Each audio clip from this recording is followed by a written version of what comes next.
mbokk jullit bi lii ak laabire la maanaam ak conseil la bi gën a seer ci conseil bi gën àddina ak li ci biiram conseil bi nga xamee ne ki la koy jox mooy ki gën ci nit ñi te mooy sayyiduna muhammad sallallahu alayhi wa sallam.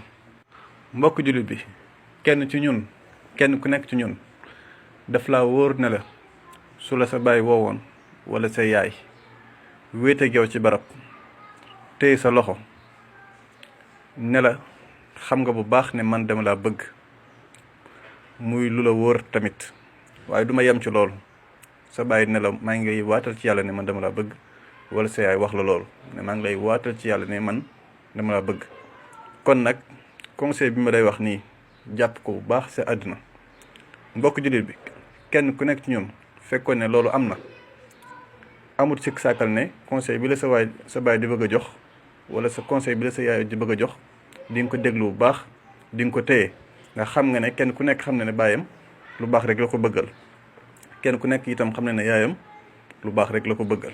mbokk jullit bi conseil bi may waaj a wax ki gën sa ndey gën sa baay gën ñëpp te nekk koo xamee ne nim la bëggalee lu baax moo raw képp ku la mën a bëggal lu baax, moom nim la bëggalee lu baax moo ko raw, moo lay jox conseil bii. kooku mooy kan?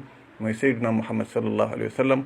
loolu lay def ak yow ci xadis bii may bëgg a wax te mooy yonente bi sallallahu alayhi wa sallam moo woo kenn ci saxaaba yi ku ñu wax Muaz ibnu Jabal, téye ci loxoom. téye gi mu téye ci loxoom lay wane ne li muy wax lu ko ñor la. yemul ci téye ci loxo bi waaye daf ko confirmer ne ko maa ngi wat ci yàlla ne Muaz man dama la sopp, dama la bëgg. kon nag moo tax ma lay jox conseil bi ma lay bëgg a jox. Muaz bul mas a bàyyi saa yooy jullee ba sëlmal waxtu juróom yi, saa yooy jullee ba noppi na nga wax baat yi ma lay bëgg a wax te mooy na nga wax ne allahumma a'inni ala dhikrika wa shukrika wa husni ibadatik. mooy yow yàlla maa ngi lay ñaan nga dimbali ma ci ma lay tudd ak di la sant ak di la jaamu gu rafet. lii la yonente bi wax Muaz ibnu Jabal ne ko dee ko def saa yooy jullee ba noppi bu ko mas a bàyyi. li mu ko wax mooy laa tada anna dubura kulli salatin taqulu allahumma a'inni ala dhikrika wa shukrika wa husni ibadatik.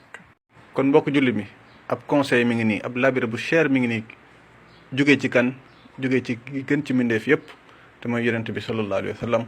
kon labiré bi bàyyi ko xel saa yoo jullee ba noppi ngir yàlla wax la baat yi, dina la jëriñ àdduna, dina la jëriñ àllaaxira. wassalaamu aleykum wa rahmatullahi wa barakaatu.